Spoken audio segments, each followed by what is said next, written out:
Hi guys, as promised I said I would go over the time slips for the last two times at the track.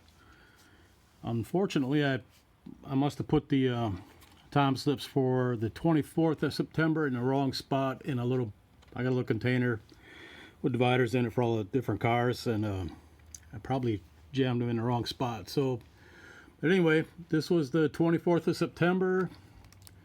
Started out 69 degrees, 63% humidity, 29.81 BP, and 1,200 feet air density. I had 45 pounds in the front tires and 13 in the slicks, boom tube with a daily tune, and I had the shocks set to 1 front, 5 rear. So all the runs were two-step was at 6,000 and the shift light was at 6,000. First one off the bat had a 146 60 foot, 461, and then a 725 at 93.6. And then next one, 146, 463, 728 at 93.29. That was probably a hot lap. I was happy to see I'm getting more consistent. I think this is the one. Nope, that was the other. Came around again for a third time. Sometime later they cool off. Left good, and then Klein third. So that was a wasted run. And then the next two passes were a 152, 727 at 93.7, and then a 148, 748, 92.01. On that one, said I took a right turn when I hit second, got out of it, back in it again. I think that was I was racing Eric in that one, and you probably saw it on Kevin's video. I think he mentioned I had missed a gear or something like that. It didn't. It was I guess the way it looked to some of the other guys were up by it watching, they said it looked like the bushing went out in the rear end because of the way it hooked. So checked it over, in the dark in the pits, what I could see, everything looked fine. I got all solid bushings in the rear end. So I went for the last pass of the night, got a 144, which is the best 60 foot it's ever done. And then it went, it hard right again, so I got out of it. So the next, I looked at it, brought it in the garage, I found some of the UMI, the reinforcement plates had loosened up a little bit. So I tightened those up, and on the bottom where the lower front control arm, or lower front of the rear control arm mounts to the body, there's like a plate around each side of it. That was buckled a little bit, so I pounded it back up in there, and then I welded around the plates on both sides. And so when we went back on the 29th of October, I thought I could try it out. Well, that's the night the new guy took over running the operation, and the people that were supposed to be there to prep the track didn't show up, so it was kind of a disaster. We started out, I also ended the night on the 24th of September, 63 degrees, 75% humidity, 29.84. BP went up a little bit, so 635 feet air density. And then the 29th of October was 58, 74% humidity, 29.49, was 778. So the only thing with that night, the track it wasn't working. It was for hardly any of us. I think it worked good for Michael. But I was spinning on the first one. I went to 157. And I don't remember if I missed third. I think it just spun. Yeah, because I didn't even get into third or with it. So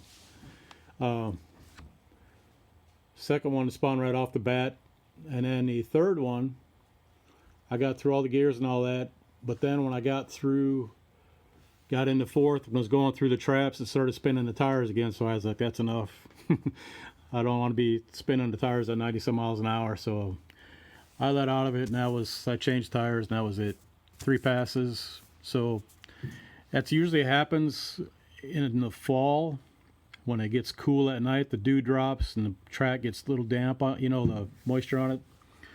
So luckily tomorrow the, what is tomorrow, the 7th of November. We're going to be going, they're opening on Sunday. So, and it's supposed to be like in the mid 60s and sunny, so that'll help a lot.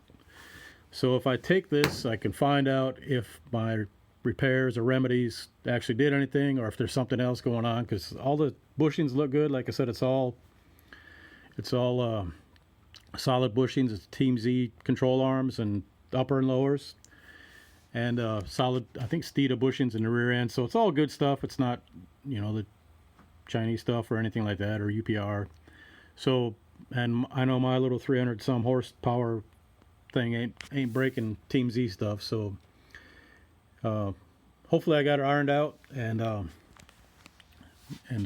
it'll work better, and I can get some more 140 60 foots and see if I can get, the only thing I've changed since I had the best time with this was roll this up a little bit. I apologize for the screen resolution and the camera frame rate, how it's gotten all wigged out and looking like trying to create a seizure for people, but not. So on the 2nd of April, I ran a 149 60 foot, had a 456, 718 at 94.5. That was with the Vic Jr.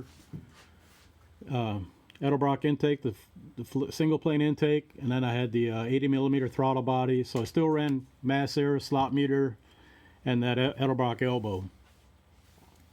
And then in May, I had a 147 60 foot. That was with the Holly, with the runner length taken out. I took out about 3 inches out of the runner length. So that was, I mean, nearly identical. A little better 60 foot with a Holly. And almost identical times, almost identical mile an hour. Even though the DA was better when I had the Vic Jr. on. So the only change I've made from then is I've got a Holly upper that I got from Rod. We traded some stuff. So he had the lower that was really ported, and it was milled, and the ports were huge. So I got it, and then I traded it to a guy from North Carolina for his Holly that was just lightly ported. So that'll be, this is a full runner length of like an untouched, or not untouched. I did open up the throttle body for an 80 millimeter, and that's the only change that I've made. So I'm going to see how this will work compared to the one where I had the upper was had the runner length cut out. I did pull the plugs. The MSD is doing its job. I started this up over at the other garage, the attached garage, and I drove it here. So it's just like it ran for 100 yards.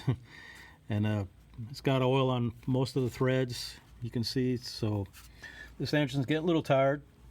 It does push the dipstick out a little bit, even with the breathers on. I put a breather on here and a breather on the oil filler neck, just to try to alleviate some of that pressure in the crankcase. But I guess the engine's getting a little tired.